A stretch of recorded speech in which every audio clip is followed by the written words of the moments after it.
Hey everyone, welcome to another Speed Secrets podcast. Today's guest is my very, that's many varies, close friend, Don Kitch. Don, we've known each other, I think for about, 112 years now? At least 112. Today it feels like 212. At least 112. Yeah, and the cool thing is even though this is not going live exactly when we're recording this, but we're recording this on New Year's Eve, which is kind of a fun time to sit back and reflect a little bit. And you and I are maybe not the most reflective. I don't think either one of us spends a whole lot of time in the rearview mirror, either in the race car or in life. I don't think either one of us. We're so busy focused on what we're gonna do.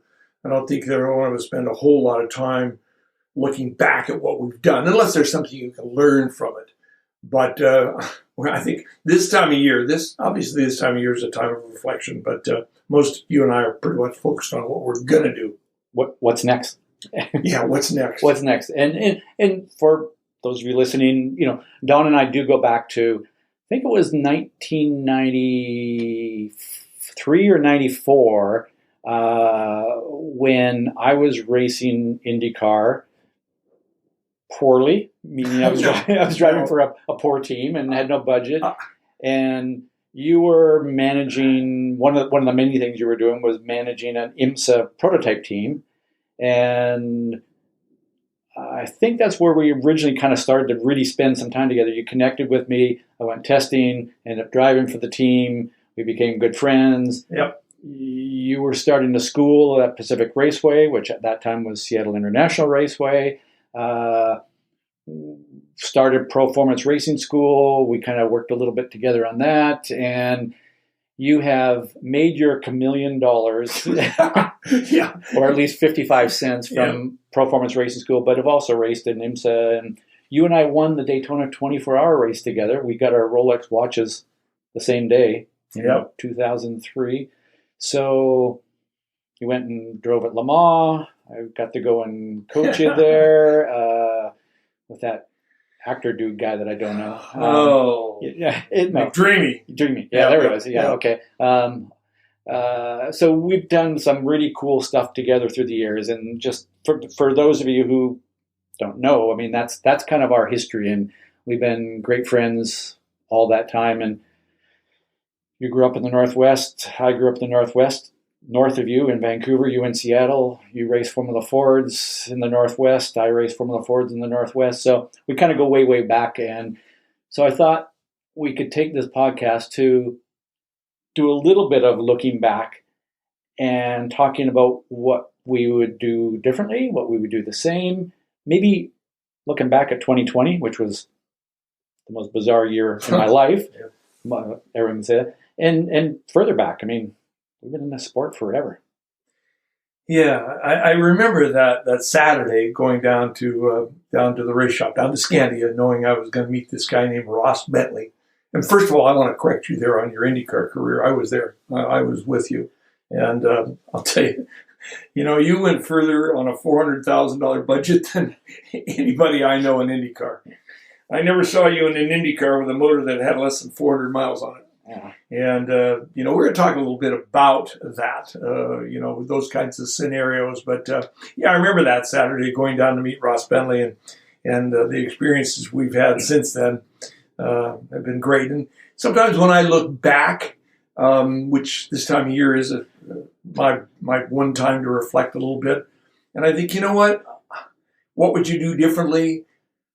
Sometimes I think I wouldn't do a thing differently. I have been the luckiest guy in the world. I've driven cars I had probably no business being in, cars that I was so incredibly lucky to have time in and experience with, experiences out of the car, standing with you on pit lane with 20 minutes remaining in the Rolex 24 Hours of Daytona in 2003, knowing that we may have this thing. We may have just won. I've had experience. I wouldn't change a thing.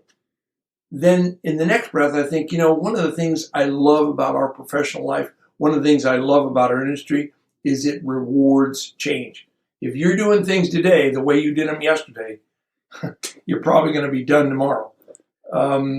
So I love the fact that what we do demands change. So I would do things differently. So I as I was thinking about that IndyCar time and what I would do differently, do you remember the time when you were so instrumental in helping me find additional sponsorship dollars, but I remember my wife Robin and I were back in Indianapolis and trying to piece a deal together to put enough money to get a new car to go and qualify for the Indy 500. And you called and said that you'd found, and I'm not even going to mention the company's name. Let's not go there. But you set me up. I got a meeting with the CEO of this company in another city in Indiana. I get up the next morning, put my one suit on, I am so sorry. Business suit, drive down there, get there, sit in the lobby. I sat in the lobby from 8 a.m. until 5 p.m. and never got the guy. The guy never showed up, and I could just. Yeah. There was no guy. I forgot. I just wanted to see if you'd go there, rent a car, and drive all day long. Yeah, there was no guy. No, he promised me. Yeah. And all he really wanted to do was meet an IndyCar driver. But apparently, I wasn't a big enough IndyCar driver for him to actually show up. So. Oh God, we had more schemes, more plans. I think at one point in time we were doing some deals that involved like trade this for that, and I think at one point in time we had like $200,000 worth of lettuce. No. It was French fries. Oh, French fries. $1 million worth of French fries. Remember that? Yeah, frozen French fries. We were going to try to sell them to all the McDonald's franchises in the country. 600,000 cellular minutes, 260 rooming nights at the Whistler. We never had any money. Yeah. I can remember laying in bed in the hotel room because we didn't have money for enough rooms for both of us. So we were laying in the dark going, your wife's going to leave you, right? We're done. Yeah. It's amazing that our wives are still with us. Yeah, amazing. God. Yeah. Those are memories, and very lucky to have them. No one can take them from us. We own them. We earned them. When I was thinking about what would I do differently, because I think you're right. I mean, there's a side of me the same way. It's like, I wouldn't change anything because what a life I've had, right? On the flip side is I changed things because I did learn some things along the way. And I think, for sure, one of the things that I learned was, especially at that point in my career where it was all about my career, I needed to get to that next step. I was in IndyCar at the lowest kind of budget level and, trying to prove myself that I could get to the next level and to the next level. And I'd forgotten why I was there. And the why was because I love doing this. But I'd forgotten that part of it. And I was so caught up in that I got to get to that next level that I stopped having fun. And it wasn't until partway through that last season when I went, this just isn't working. And by the way, some guy named Kitch had arranged for me to start driving sports cars in IMSA. And I'm like, ooh, I could actually get paid to do that. Thank you. And I started kind of going, well, I may not be racing IndyCars next year, so I better enjoy the last few races. And it was interesting how much better I drove in those last few races when I stopped worrying about trying to prove myself and just focused on enjoying what I was doing. Yeah. In fact, I remember one of your last IndyCar races when we kind of knew you were coming with me to sports car racing. But I remember Dale gave you a brand new motor. It was the first brand new motor I think you ever had. I don't know where Dale Coyne found that brand new motor or the money to put it in your car, but he said, you know what? And well, to be fair, I'm not trying to make excuses, but it was a brand new 3-generation-old engine. Well, yeah. I mean, it was an Chevy Ilmore A engine, right? But it was a new build, right? And the Penske's were in Chevy Ilmore C engines, like the 3 generations later. So, but true, absolutely, it made a difference. Yeah, I mean, it was new to you, and fresh. But and I'll always appreciate everything that Dale Coyne did for me and for you. And I mean, he was an incredible person. So. Yeah. So wonderful, wonderful memories. That I was sitting in the office the other day with Donna, and we share an office, and I was just sitting there kind of looking on the walls, all the pictures of race cars that I've driven over the years. And Donna looked over and she said, "What are you doing?" I said, "You know what? Every one of these cars every one of these cars I could have driven differently and better. She said, you just don't get it. Now, Donna says that to me pretty regularly. Yeah. You just don't get it, Don. One of the things that you love about this business is there's always more. There's always a different approach. You can always do it better. You can always do it differently. So, there's no such thing as the perfect drive because there's always more. So, again, it's one of the things that motivates us is digging to find a different and better way to do it. So, yeah, there would be a lot of things I would do differently, different approaches I would take. One of the things I got trapped up in, and I always had, and you and I have talked about this, I always had really good people around me, even at a club level. Donna was there with me all the time when I was in Formula Ford. She was the first one to, car would come in, first one to pull the body off the car, wax it down. She could change gear sets if we needed to. I always had good people around me, even at a club level.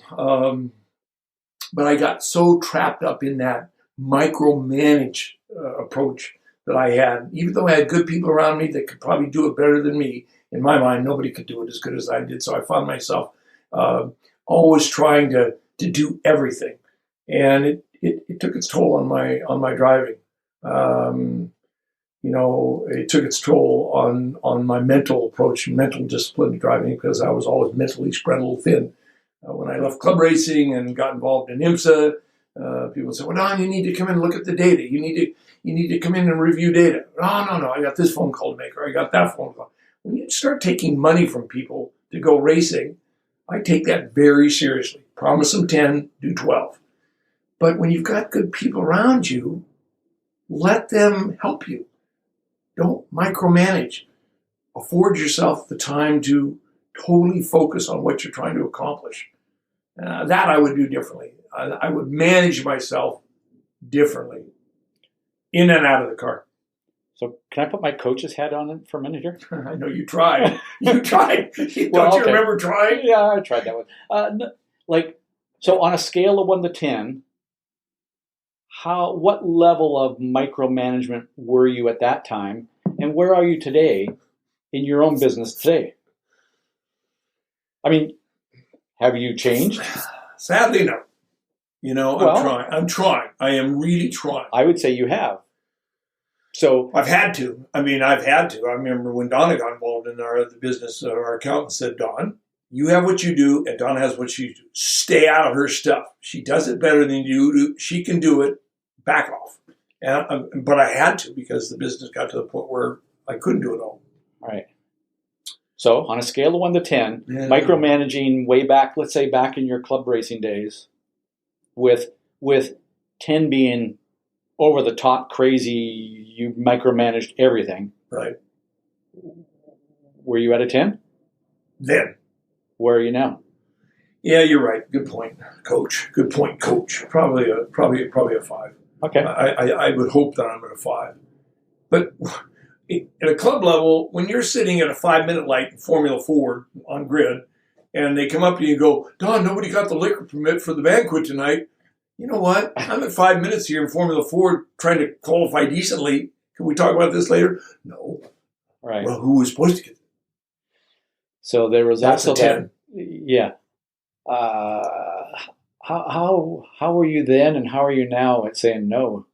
Because you were president of the club at that point in time, so you were worrying. Of course, nobody could be president better than me, so sure enough, I'll raise my hand. If you came up to me right now at the 5-minute light in a Formula Ford qualifying session and wanted to talk to me about the liquor permit for the banquet tonight, I would probably hit you and tell you to go away. So you've gotten better at saying no.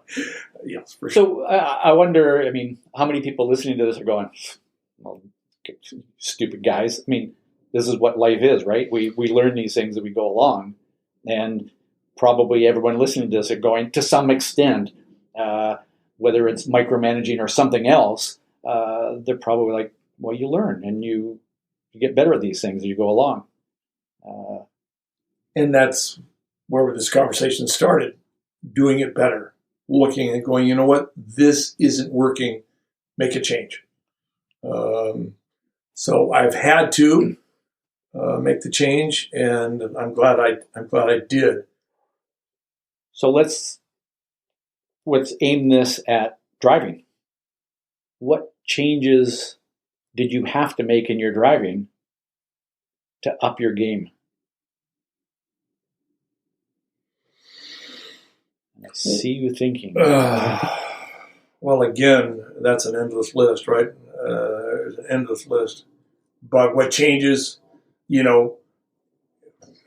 obviously, certainly when we went to higher levels, trying to, show well at those levels, then you really didn't need to change your priorities. I need to change my priorities and find the time to go through good comprehensive debriefs, look at the data, see where you could do better, dig and dig and dig.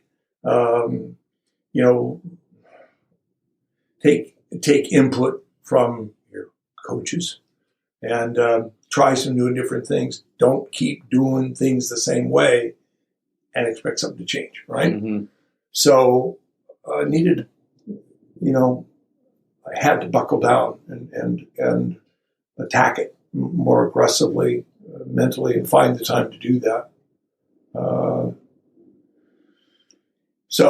Yeah.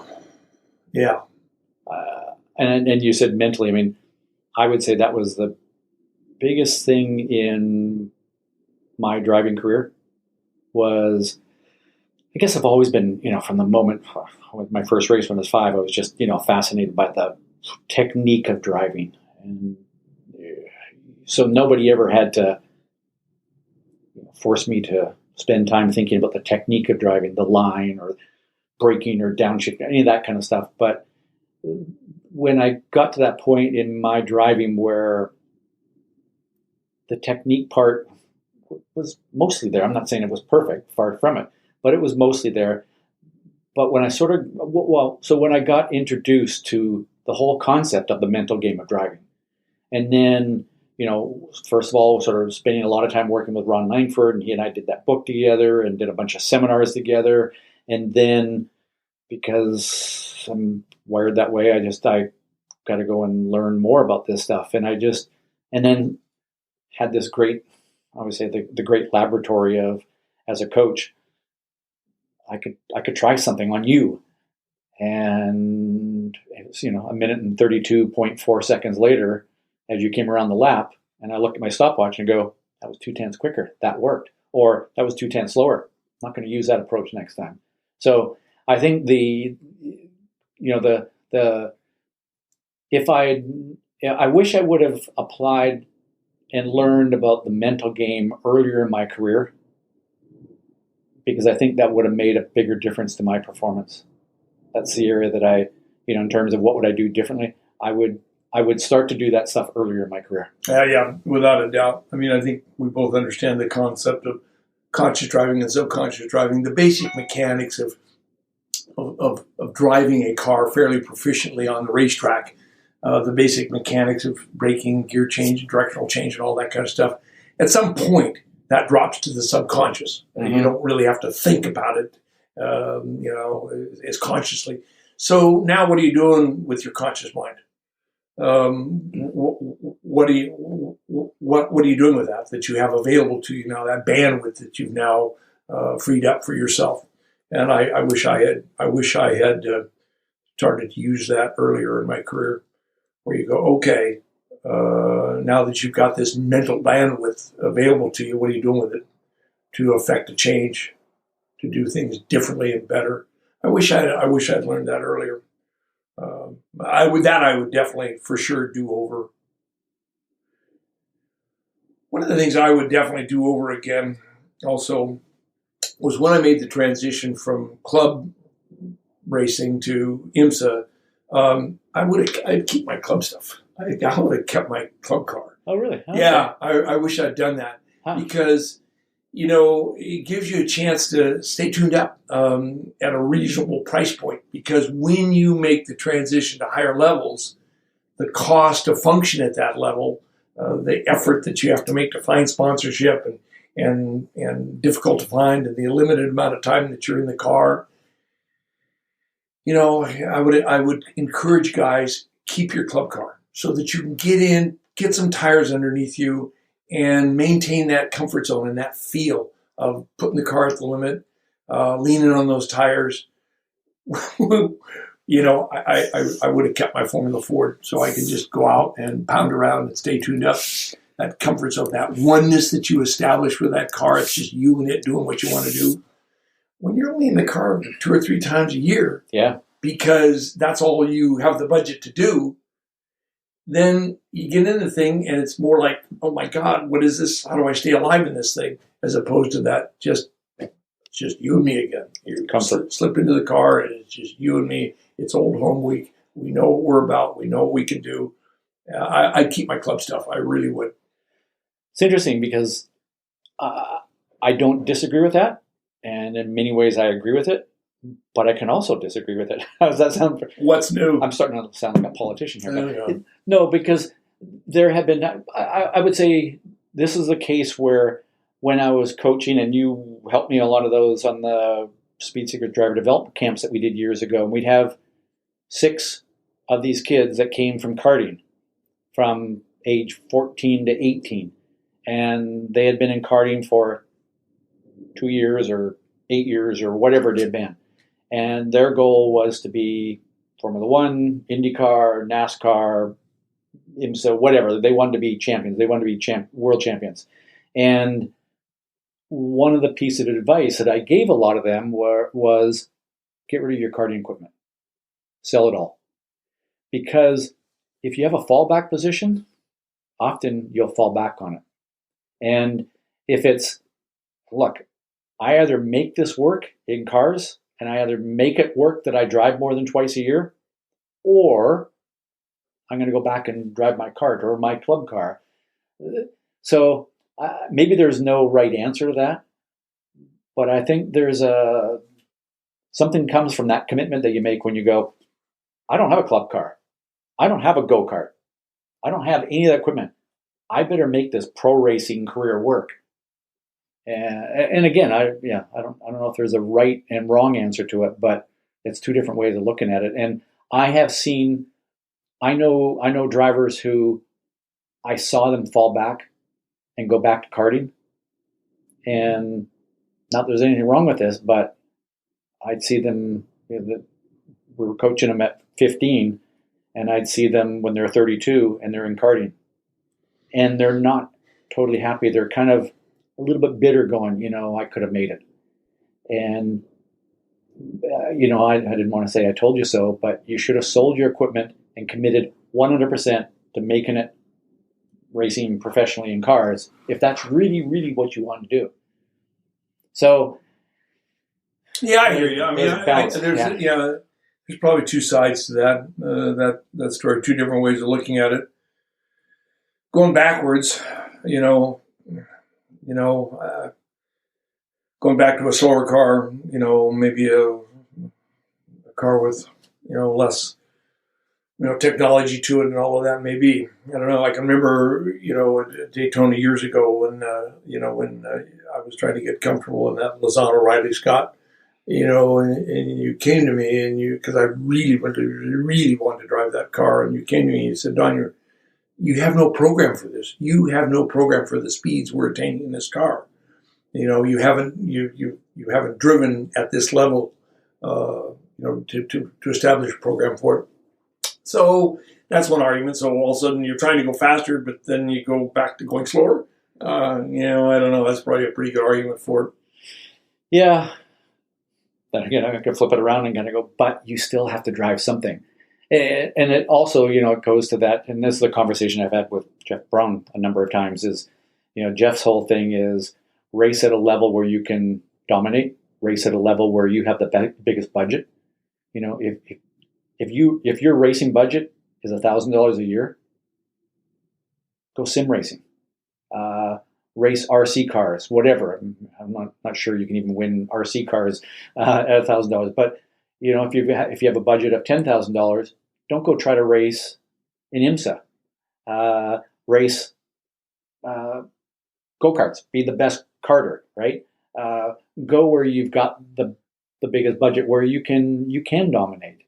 And and obviously we're talking racing here, and there's obviously a lot of people that are listening to this podcast that they're not racers. But I think the same kind of thing applies if you're a track day driver, and that's your world, right? You get well, you do have the competition school, but you have so many people come out to ProFormance and they're track day drivers and they keep coming out. But sometimes what they do is they buy more expensive cars, and now they've got an expensive car that they can't afford, or they put expensive tires on, but they can't afford to go and run them as often as they did before. And maybe they'd be better off with a slower, less expensive car and driving more. Without a doubt. Without a doubt. I mean, when I counsel drivers that we've put through race training and driver development, and they're getting ready to start their amateur career, I say, pick a car that you can afford to run. Pick a car that gives you your seat time, your laps. You see the guy that goes out and buys the GT2 car that's $2,000 an hour to operate it, and he can race maybe once or twice a year. A huge, huge pitfall. Pick a car that you can afford to run that will give you the seat time you need to develop your racecraft. And then of course that falls into also that learn to drive a slow car fast. Yeah. Get out of a spec Miata and say, you know what? Maybe there's 100th or 200th of a second in there for somebody, but that's about all there is.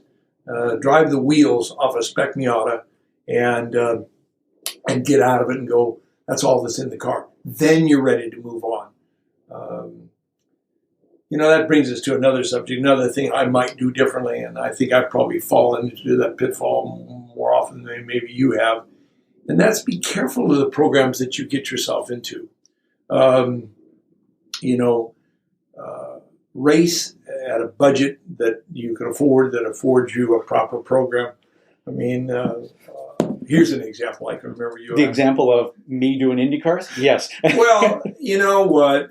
Yeah. You're not going to sell me on that, Ross. I was there. Yeah. You Okay, did but let's not go incredibly there. well with what you had to work with, and I would tell everybody listening, I was there. But your point is... But my point is, I think we were at Daytona. I don't even remember which year this was. We've been there so many years, but I remember there was a program available that I knew not to get involved in. You were there in the Riley, and I had a chance to co-drive with, what was that guy's name? Anthony Paleo. I went up to his race shop. I knew when I walked in it wasn't right, but I had a little help. I think I had like 6 sets of tires that I was bringing to the table. There were 8 guys driving the car. You got 2 laps in process. You got 2 laps in practice. Of course, we had to go off the biggest guy on the team as far as the fitting in the seat in the car. This seat was the biggest race seat I've ever seen in my life. I looked at this whole program and said, this is not right. Walk away. But oh no, because you want to be in, you want to be involved. And so, especially when you're addicted. So then you get in a situation like that and you get painted with that brush. You get painted with that brush measured by the equipment that you've put yourself into. So sometimes it's better to take the little resources you have and wait for either more resources or a better program. So be careful about the programs you put yourself into and getting painted with that brush. That's a good point. Yeah. Hey, I was just thinking, ballpark, wild guess. How many drivers have gone through ProFormance since you started it in 1990?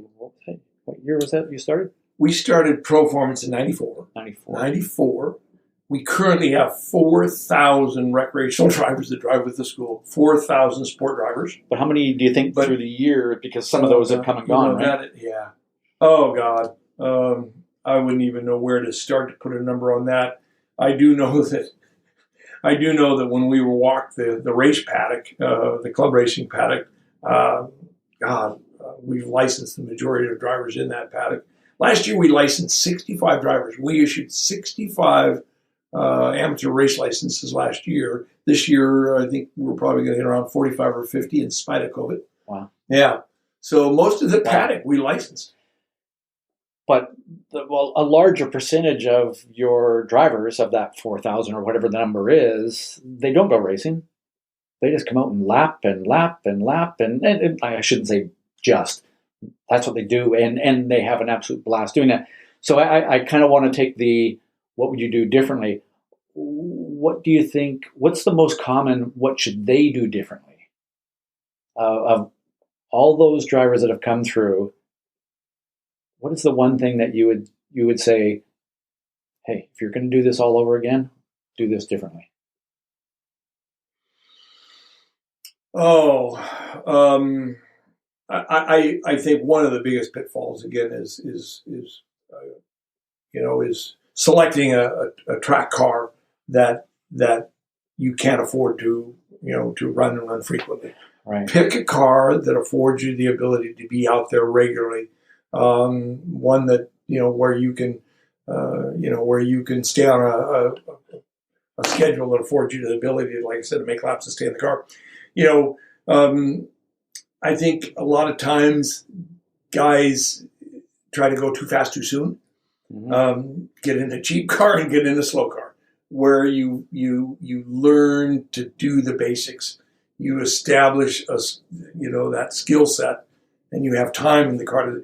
The guys go out and they buy some monster car that they put their right foot down, and it's all coming at them so quick that they really are just trying to survive and stay on the asphalt, as opposed to developing their skills and their craft. So pick a car you can afford to drive, that you can make your laps in. Start with a slow car, develop your skill set in a slow car, and then move on. And also avoid falling into that trap. This is how I drive Pacific Raceways. Really? No, this is the way I drive Pacific. Don't fall in, always looking and trying something new and different. Don't fall into that trap. Well, this is the way I drive Pacific. Really? What would happen if you tried something different? Right. It's an easy trap to fall into. Yeah, and I think some of it goes back to, why are you doing this? And recently I posted on my Instagram account I was just playing one day on the whiteboard and then drew it on the computer, a little graph of, on the y-axis is the how important is the car? How important is the car's performance? And how important is modifying it to make it faster? And along the bottom is driver experience. And I originally just went, you know what? It's a pretty much a somewhat straight line that gradually grows. With experience, the importance of the car's performance and maybe modifying it to make it faster goes up. But then I looked at it and go, it's not quite that simple, because it depends on why you're in the sport. If you're in the sport to get results, it goes up on one angle. I know drivers who the reason they're involved with the sport is, so I get to play with my car. I get to try different things. And for that person, that's a steeper curve, because the reason they're there is to try things and learn about the car. For other drivers, it's, I just want to improve my driving. And it's more of closer to a flatter line. The importance of the car and everything is not that important. And for other drivers, it's just all about having fun. And can you have as much fun in a car that is not modified or not fast or whatever? Yep. Sometimes you can actually have more fun when you don't have to worry about, if I do this is going to cost me big time. Right. What's that going to do to my marriage? And what's that going to do to my job and everything else? So, yeah. I was reminded. So I was talking to a friend who's been a Top Gun pilot in the Navy. So, and they have a saying. They have a saying, NAFOD. No apparent fear of death. And he's applied it to racing because he races. Right. And he said, no apparent fear of wrecking. Because death and wrecking are different, right? Right. I don't have fear of wrecking my car. I don't want to die though. And then but if you have a high apparent fear of wrecking the car even, you're not going to drive the car relaxed. Yeah, it's called driving with your wallet, right? Yeah. I remember when we first made the transition from club to IMSA, we were in the Barber Soft series, and we had a little help from a soft drink company and another food beverage company, but it was not enough to make ends meet, and so we were having to go to pocket, but there was nothing in the pocket. So right. Same old, right? But it was my first experience with wings and a downforce car, yeah. So somebody said, "Well, the car will go flat through that complex," and I said, "Yeah, I know it will, but I know what happens to it if it doesn't, and I also know that that's on me." So it's called driving with your wallet. It's kind of funny. I mean, we've talked about this before. I don't think most race car drivers fear injury. I mean, if you did, I don't think you'd get in the car to begin with. Most of us fear financial impact and failure. Our egos will not tolerate failure. I think that's huge. Oh, it's huge. Nobody wants to be that guy that comes walking back with nothing but the steering wheel, right? And faces not only the financial impact, but also everybody looking at you like, that was good. So I think I maybe have discussed this on this podcast once before, a long time ago. And because it kind of hit me when you said that, and the whole conversation around what would I do differently and maybe what would I do more of. One of the things that I recognized, there was a point in my career where, yes, I was a professional race car driver, depending on how you define professional. I didn't have a job, so that meant that I was a professional, right? Yeah. My job was trying to figure out how to make a living doing this, which I was doing a very poor job of. But while I was doing that, one of the ways I did make a living was instructing. Right. And like a lot of drivers have done, I can't drive, so I'm going to go teach other people how to drive on the track. And maybe that's going to help me stay close to the sport and, maybe get a drive and that kind of thing. But I really fell in love with the whole instructing thing, and I got totally absorbed. And obviously that's my world these days. That's my life. But I know there was a point in my driving career where two things happened. One is I started to overthink my driving, because on the weekend I was driving a race car. On Monday morning I was doing a driving class for, it could be high performance drivers, it could be police department, whatever. And I was so caught up in the technique of driving that I overanalyzed driving, and I overanalyzed my own driving. So that slowed me down a little bit. And then the second part of that was, don't make a mistake. Because if I make a mistake and crash, what's my reputation as an instructor? And I think, sure, there's some ego there. There's some fear of looking bad. And I know that I went through a period of time in my career where that hurt my driving, being too worried about what's somebody going to say if I crash. And I'll admit, even to this day, not a month or so ago, I did a World Racing League race at COTA. And going into the weekend, I'm going, I don't want to be that guy that crashes into somebody, because what's somebody going to say if Ross Bentley crashed into me? So there's that pressure with that. And then learning how to let that go. Yeah. Did you experience that? Yeah, I do. I mean, I understand there's driving with your wallet and there's driving with your resume. And that's called driving with your resume. At the end of the day, in the positions both of us are in, noted educators, coaches, whether it be race coaching or HPD stuff or whatever. And noted is in air quotes. Yeah, really. Gotta be careful with that one there. Yeah. But, sometimes I'll say to, somebody wants me to drive their car. I'll say, well, you know what? Your car is probably in the safest hands it could ever be, because when I'm in somebody else, well, can you imagine? Jesus, you hear what Kitch did out there at Pacific Raceway? He shortened that guy's car by 2 feet. Yeah. I would be done. So as a result, I find myself at times leaving just a little too much on the table. Yeah. Because I'm driving with my resume. That one's an easy pitfall to fall into. And I know that there are a lot of people that listen to this podcast who are instructors. They're with a car club or one of the for-profit organizations that put on events and stuff like that, and they're instructors, and it's almost like the more experience and the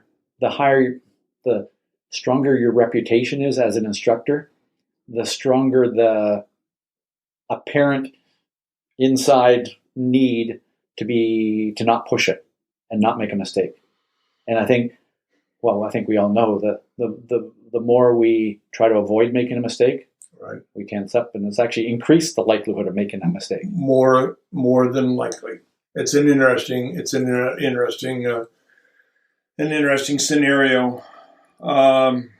Yeah, but everything we're talking about here, doing things differently, does this apply to competition driving, sport driving?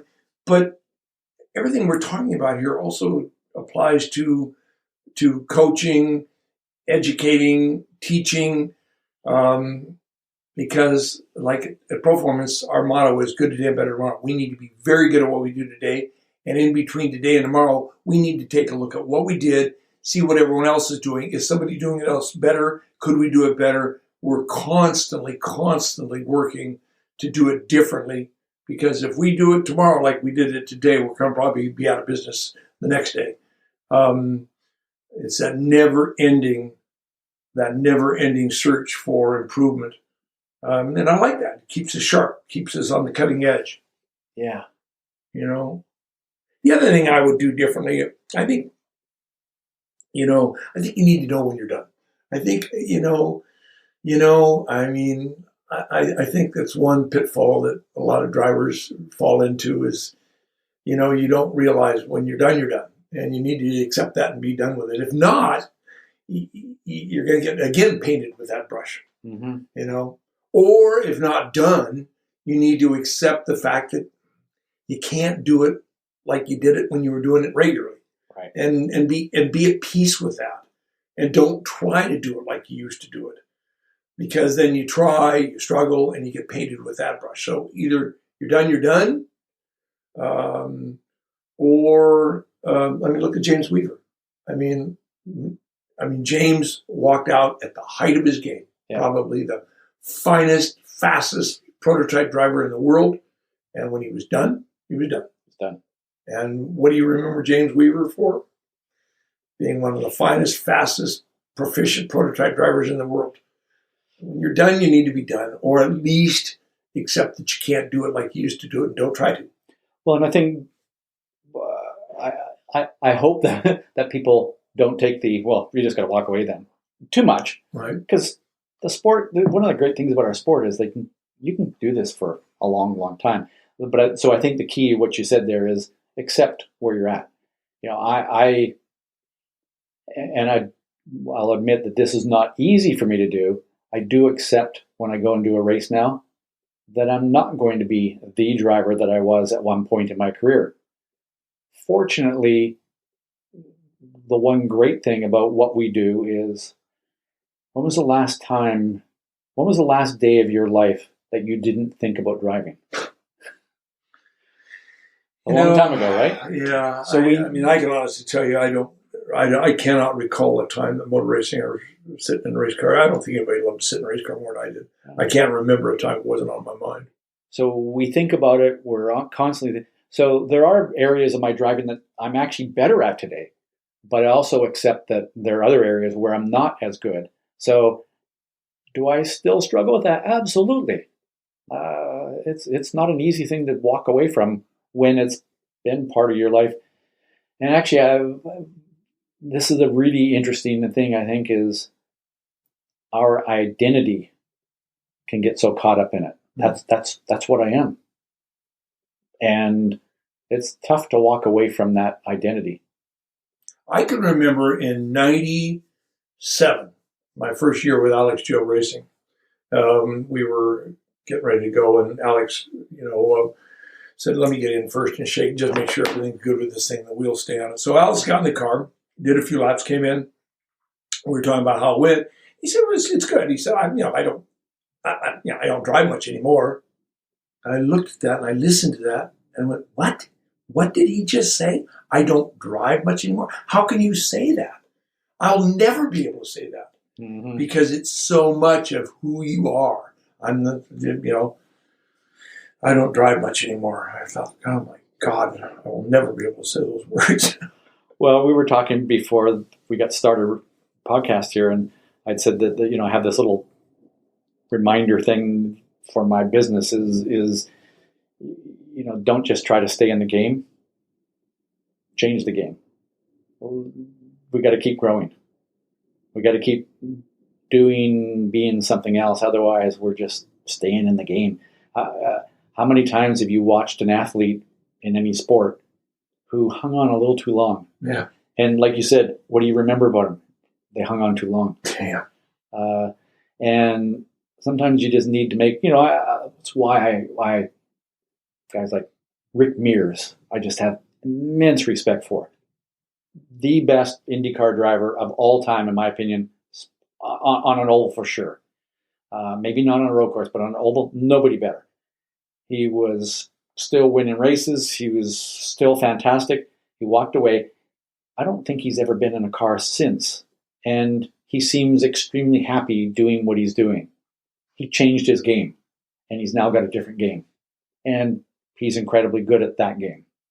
So I just have, I'm not saying that's the only way to live your life, but I have immense respect for somebody that can do that. Yeah, again, lucky. Like I said, would I change?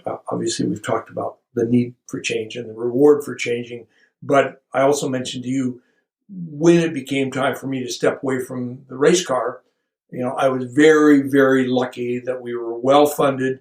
The effort was well funded, and Alex Job came to me and said, I know this is tough. I know this is tough for you. But you know what, Don? Come sit on this side of the pit wall with me. Come sit with me, and you run the 23, I'll run the 24, and you'll learn from, and I mean, Alex once in a while, he kind of look over and pull his radio off and go, you sure you want to do that? And what did I learn here? But it gave me a chance to change the game, make a new game, make something new for myself. And I was very, very lucky to have that. Right now, I'm very, very lucky to have ProFormance with Donna and Sienna pushing the business. I'm having to work hard to stay up with those two and everything that's going on at Pacific Raceways. So I've got a new game, that I can sink my teeth into and keep me energized and keep me focused, trying to to do it different and do it better. So luckiest guy in the world. I think that's a great way to kind of begin to sign off here, because you've changed your game, and I'd say you changed the game. I mean, you were the one who really did that whole, you started Team Seattle that raised how many millions of dollars for Seattle Children's Hospital? Over $6 million so far, yep. And many other people in motorsport have tried to have copied that model, but nobody did it. Well, as far as I know, nobody did it before you, at least not the way you did, and had been as successful as that. And that's you, Don. And Donna, and other people that supported, but it came out of you, and you changed that game, and you've changed your game along the way. I mean, from a driver to an educator to a team manager to every mentor to so many different people. So thanks for being on the podcast again. But I can't let you go without asking you your speed secret. My speed secret. What's your speed secret today? My speed secret today. Putting you on the spot here because I didn't give you the warning. You could have given me a little warning. I think my speed secret today is pretty much parallels what we've spent the last hour talking about. Do it differently. Constantly be hungry for different approaches in and out of the car, but look for different ways. Be open to different ways to doing it. All right, just there's always more. There's always more. Keep digging. Yep. I enjoyed this. This was fun. We need to do this more often. Every New Year's Eve from now on, we've got a new tradition. A new tradition. A new tradition. And the coffee's good too. Yeah, well, I cannot take any credit for that because that is a skill that I've never acquired. I'm still feeling the rejection from your dog. Yeah. I can't believe the dog won't come to me. Well, Don, Happy New Year. Happy New Year to you. Happy New Year to everybody listening to this. Again, I know you're listening to this in January now, but pretend that you were with us on New Year's Eve doing this. As we always finish this thing up, keep learning, having fun. Why do some drivers learn tracks faster than others? Because they know how to learn a track. Yes, they have a process, whether they realize it or not. If that's you, great. Hopefully you can get even better at that. But if you want to really learn a track, one that's new to you or one that you've not been on for quite a while, you need that process. In the webinar, How to Learn a Track Fast, Ross will provide you with proven processes for learning a track fast. But wait, as Ross would say in his Speed Secrets Weekly, there's more. As a bonus, you'll also get a copy of Ross's latest book, How to Learn a Track Fast, the perfect companion to this webinar. And of course, once you download both the webinar and the ebook, they're yours forever. So go to speedsecrets.com/webinars to get your webinar and your free book.